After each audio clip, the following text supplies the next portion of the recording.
Sono contenta soprattutto perché sono le scuole che si stanno avvicinando all'UNESCO e aderendo appunto al nostro progetto, che è il progetto delle scuole associate, che è un progetto di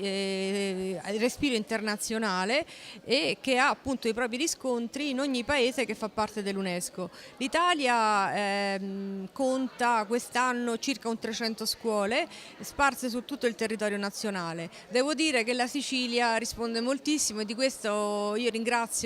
i professori, i presidi e ringrazio anche gli studenti perché li vedo molto interessati e molto attivi in questi progetti, che li vedono protagonisti in prima persona. Questo, diciamo, la dice lunga sul valore, sullo spessore di tutti gli insegnanti, di presidi che si sono avvicendati nella direzione di questo prestigioso liceo, che so che ha anche, diciamo, scusatemi il termine, partorito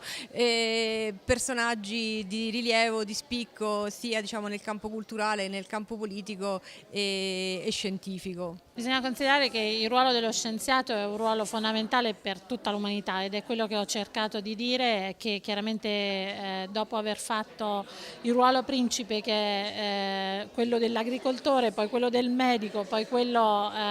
anche del poeta, magari viene prima, poi però c'è bisogno anche dello scienziato. Lo scienziato, il cui ruolo è fondamentale perché grazie alla scienza si può chiudere il cerchio e si può ritornare a contribuire all'uomo tramite la tecnologia, per esempio, tramite l'avanzamento della conoscenza. Senza questo ruolo fondamentale non si può avere progresso.